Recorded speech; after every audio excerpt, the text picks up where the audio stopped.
Pauskup yang mulia, para pastor yang terkasih dan umat sekalian yang saya hormati dan saya kasihi. Saya tidak tahu apa alasan Pastor Mangke minta saya untuk bawa homili pada perayaan 40 tahun ini. Tapi kalau ada yang sudah baca di buku kenangan, waktu ditanya oleh tim yang menyusun buku itu, kenapa ada minta orang ini orang itu untuk menulis sesuatu, Pastor Mangke bilang karena saya merasa saya punya kedekatan tertentu secara pribadi juga secara profesi. Tapi untuk homili saya tidak tahu apa alasan. Tapi tentu ada alasan tertentu. Nah, dalam perayaan ini dikatakan ini adalah perayaan syukur. Dan perayaan syukur, Pastor Mangke bilang apa yang mesti dibuat oleh Pastor Mangke, saya akan mengangkat piala dan menyerukan nama Tuhan. Dan ini bukan piala dunia atau piala Eropa atau piala apa ini, Copa America. Ya, karena kalau piala dunia itu orang kuat yang bisa angkat itu. Orang yang kakinya kuat, ya kepalanya kuat, yang bisa mengangkat piala tanda gengsi. Bergengsi kalau angkat piala dunia. Angkat piala Eropa juga sama, gengsi untuk seluruh Eropa. Piala Amerika juga menunjuk bahwa mereka yang paling kuat di Amerika. Ya, tapi piala ini bukan piala gengsi.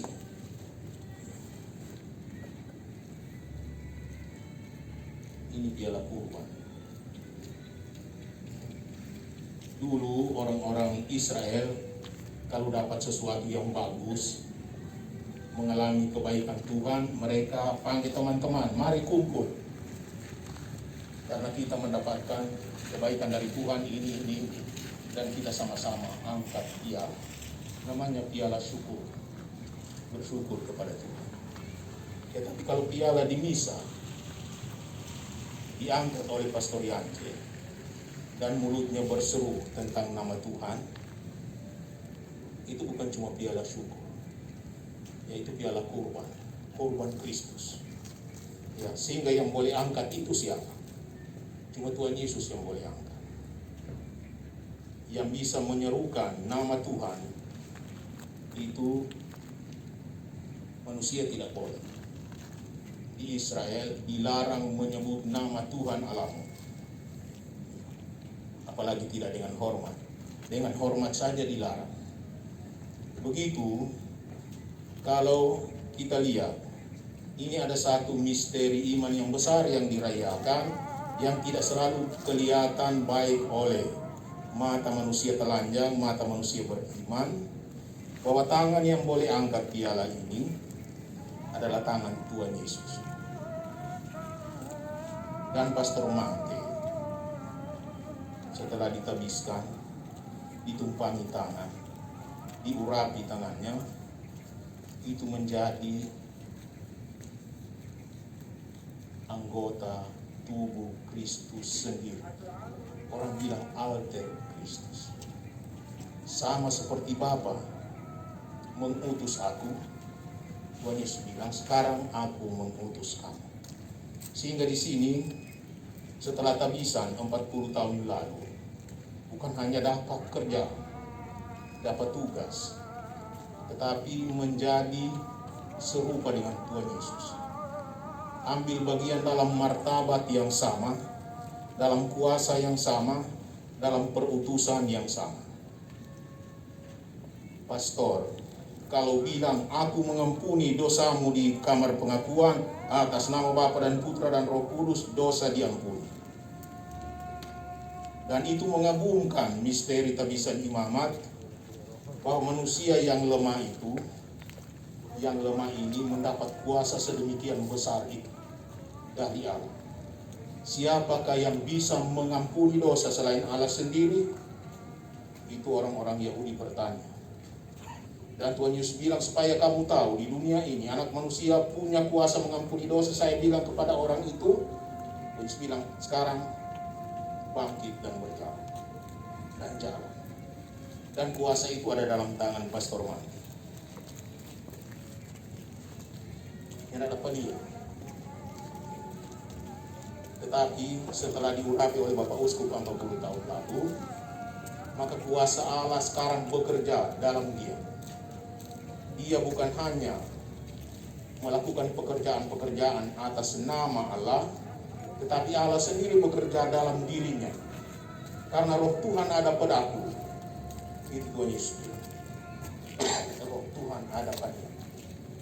Dan itu membuat dia bukan lagi orang kecil, lemah, tetapi sekarang kekuatan Allah lah yang menjadi kekuatannya. Kebesarannya bukan karena bisa merebut sesuatu yang punya prestise, punya gengsi, tetapi karena bisa dipakai oleh Allah sebagai alat yang pantas dan berguna di tangan Tuhan Allah. Itu pastor, itu imam.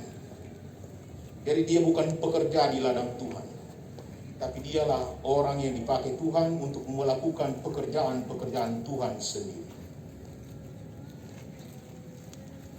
Menjadi imam 40 tahun, itu berakar dalam pengalamannya yang ditulis dalam buku itu. Di sana dia bilang waktu masih kecil sebagai miskinat.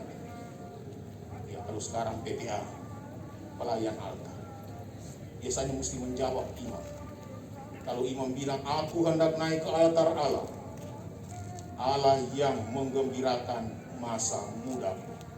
Dia punya bahasa Latin ada tulis di sini. Bisa dibaca. Nah itu mulai dari situ. Kalau naik ke altar Allah bukan menonton Tuhan Allah. Kalau pastor naik ke altar Allah, itu bilang seperti Tuhan Yesus bilang, inilah tubuh yang diserahkan bagimu. Bertindak atas nama Tuhan.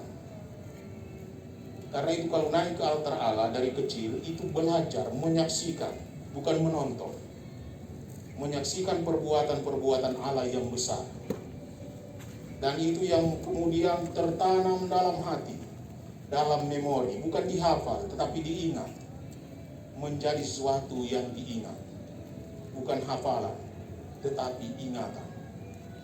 Diingat terus-terus.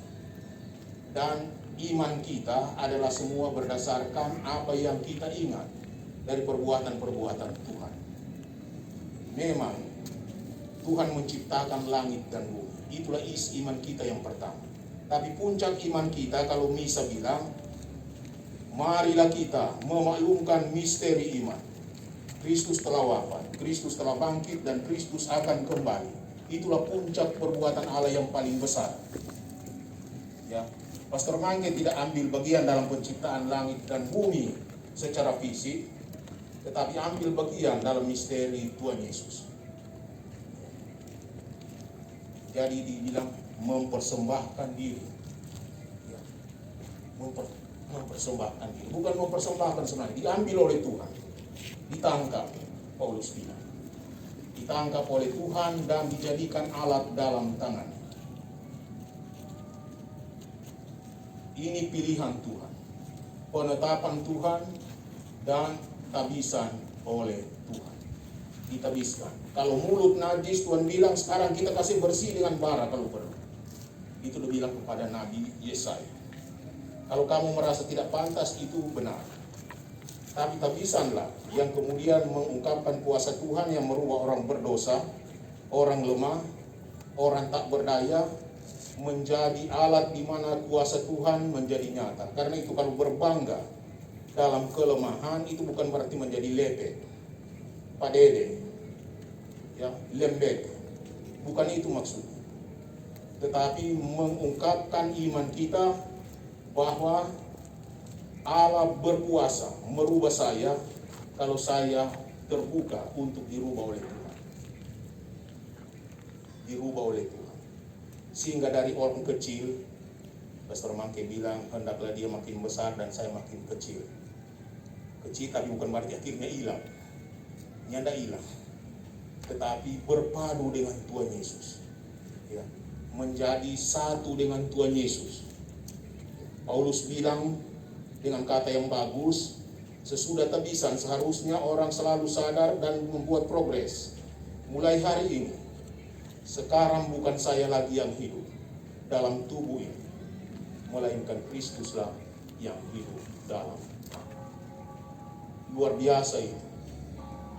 Sehingga pikiran kita, kehendak kita, dan seluruh kelakuan kita itu dalam konformasi, keserupaan dengan Kristus sendiri. Kita mengejar keserupaan dengan Kristus. Dan kalau begitu, kuasa Allah itu bekerja dalam kata-kata seorang imam. Kuasa Allah bekerja. Kuasa Allah bekerja lewat tangan seorang imam. Kalau dia bilang atas roti menjadi tubuh dan darah Kristus, itu kata-kata Tuhan Yesus. Tapi pastor bilang sebagai oknum pertama. Kemudian dia bilang inilah tubuh. Tidak bilang Tuhan Yesus bilang kata inilah tubuh.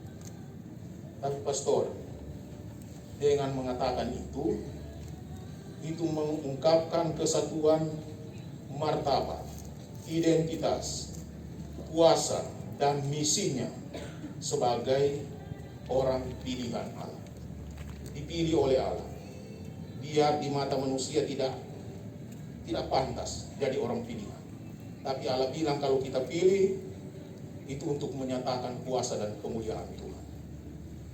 Dan pilihan Tuhan itu tadi dibilang menurut ketetapan Melkisedek. Sekarang imam perjanjian baru lebih besar dari Melkisedek menurut ketetapan Tuhan Yesus sendiri.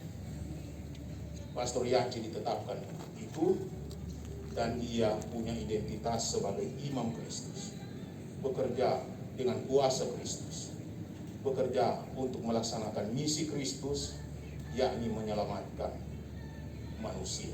Jadi kalau piala dunia, piala Eropa, dan piala Amerika, piala Asia, piala Afrika itu punya gengsi untuk mengangkat orang di mata dunia, tapi piala ini punya kuasa mengangkat semua orang di dunia ini supaya jadi anak Allah, putra putri Allah sendiri, dan pewaris kerajaan surga. Dan piala ini 40 tahun diangkat oleh Pastor Yanti. Dan kita percaya biar tidak kelihatan berapa orang yang kemudian mendapatkan keselamatan karena tindakan itu, berapa orang mendapatkan kekuatan, penghiburan, sukacita, dan semangat hidup karena ambil bagian dalam misteri iman yang sama itu. Dan itu membuat kita bersyukur hari ini bahwa kita punya imam. Imam sekarang dididik di sekolah. Dulunya tidak pakai sekolah imam. Ikut-ikut pastor saja, kalau so tahu bikin misa, orang bilang kita bisa jadi imam. Sekarang mesti dididik 22 tahun paling kurang. Tidak tahu kalau ada profesi lain selama itu sekolah 22 tahun. Tidak termasuk TK dan PAUD. Pendidikannya begitu panjang dan lama. Bukan hanya mengasah intelijensi, bukan hanya mengasah kepribadian, bukan hanya mengasah spiritualitas, bukan hanya mengasah keterampilan pastoral, tetapi pertama-tama membuat dia sungguh-sungguh mengenal Tuhan. Mengenal Tuhan berarti mencintai Tuhan, bersatu dengan Tuhan. Kalau di majalah Hidup nomor 26, itu dimuat Pastor Mangke punya riwayat, punya karya, punya relasi. Dan konon nomor 26 itu ludes, bukan habis terjual, dipesan orang. Orang bilang bukan karena Pastor Mangke terkenal, tapi Pastor Mangke itu dia punya kemauan mengenal, bukan karena terkenalnya, tapi dia suka mengenal orang. Dan mengenal tadi bilang kalau mengenal Allah itu sama dengan peduli, punya perhatian, punya hati kepada sesama. Itu namanya punya kasih. dan ditulis dalam salah satu bukunya, itu semua meluap dari hatinya. Ya. Hati yang dipenuhi oleh kuasa Tuhan, hati yang dipenuhi oleh cinta Tuhan yang dia kenal selama pendidikan di seminari begitu lama, dilatih, dibina, dibiasakan berlutut di muka altar dan berdoa, ya, bukan untuk hanya bisa sembuhkan sakit gigi saja, sakit mata atau sakit jantung, tapi menyelamatkan manusia dari maut, supaya jangan masuk neraka untuk selama-lamanya, tapi supaya masuk surga. Dan dikatakan, musuh kita bukanlah musuh yang kelihatan. Yang menjadi tantangan seorang imam adalah melawan kejahatan dalam dirinya sendiri. Yang pertama itu dalam dirinya sendiri, baru bisa tolong orang lain untuk membebaskan, melepaskan orang dari kejahatan. Tuhan Yesus bilang kepada Petrus, aku berdoa untukmu supaya engkau kuat, dan nanti kalau kau sudah kuat, tolong teman-teman. Begitu seorang imam, dia adalah orang yang pertama mesti memperkuat dirinya sendiri dengan mendekatkan diri pada Tuhan, naik ke altar Allah tiap hari. Tiap hari. Begitu. Paus Benediktus bilang begini, kalau seorang imam matanya mulai beralih menatap Tuhan, maka orang ini mulai kacau. Dia mulai kacau. Tujuan karyanya kacau, tujuan pekerjaannya kacau, doa-doanya kacau, dan hidupnya juga kacau. Sama dengan Petrus. Waktu dia berjalan di atas air, nyandak lihat petuan Allah, tapi lihat ombak. Aduh. Maka dia mulai tenggelam. Tapi Tuhan Yesus kasih tunjuk, saya ada. Begitu. Tiap kali kita naik ke altar Allah, tiap hari itu menatap wajah Allah, sehingga persekutuan kita dengan Allah itu senantiasa terpelihara.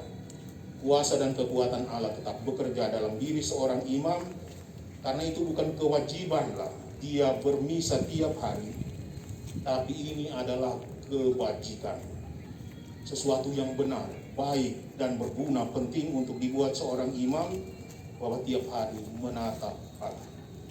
Dan kalau begitu dia kenal Tuhan Allah, tahu kehendaknya, tahu rencananya, dan tahu maksudnya panggil saya. Dan kalau begitu Tuhan Yesus bilang, seperti Bapa mengutus aku, sekarang aku mengutus kamu. Aku menyertai kamu tiap hari sampai akhir. Karena itu kalau tiap hari misa, itu tanda orang ini sadar bahwa dia adalah alat di tangan Tuhan, harus jadi pantas dan berguna. Lain kali di tangan Tuhan tapi rupa tidak berguna dan tidak pantas. Karena itu mengaku dosa juga penting untuk pastor. Ya, saudara tidak mengaku dosa itu penting. Karena kalau dia biasa mengaku dosa dan tahu apa artinya mengaku dosa, maka dia juga bisa membuat umat mengerti kenapa mengaku dosa, supaya dosanya tidak bertumpuk dan tidak bernanam membusuk di dalam, dan orangnya jadi busuk. Begitu seorang imam, itu misteri iman kita. Dipanggil oleh Allah, dipilih, ditetapkan, ditabiskan dengan pengumpangan tangan dan pengurapan. Identitasnya berubah, pikirannya berubah, hatinya berubah, dan kelakuannya berubah. Dia bukan lagi orang dari dunia ini, tapi dia mewakili Allah di hadapan manusia. Kalau hosti, orang bilang ini kehadiran nyata Tuhan Yesus, itu juga kehadiran nyata Tuhan Yesus di antara. Karena dia sudah ditabiskan, dikhususkan untuk maksud-maksud Allah. Dan kalau begitu, hormat kita tidak tergantung apa yang menjadi keinginan manusia, kerinduan manusia. Kita tahu bahwa pastor itu adalah manusia Allah. Allah punya orang yang Allah bilang, aku akan memberikan kepada kamu seorang imam sesuai dengan hatiku. Dan kalau itu hati seorang imam itu menjadi kehadiran hati Allah di antara kita. Dan Pastor Mangke dibilang dia bertindak, berkarya, bekerja, berdoa, bergaul dengan orang, itu meluap dari kedalaman hatinya yang justru belajar dari hati Tuhan Yesus. Tuhan Yesus bilang belajar dan aku lemah lembut dan rendah hati. Kita pantas bersyukur dan kita bangga. Kita berdoa juga untuk seminaris-seminaris supaya kehadiran Pastor Mangke, dia tidak hadir di Kakas Kasen, tapi nyata bahwa dia hadir hari ini untuk seminari kita. Untuk seminari ini boleh menjadi kesaksian yang membuat horizon jelas bagi para seminaris. Mau jadi apa kalau jadi pastor? Halaman 95 Pastor dan ceritanya apa dan siapa saya ini. Jadi itu Tuhan punya orang, Allah kita Tuhan untuk Yesus. Dalam arti itu kita ucapkan syukur kepada Allah. Amin.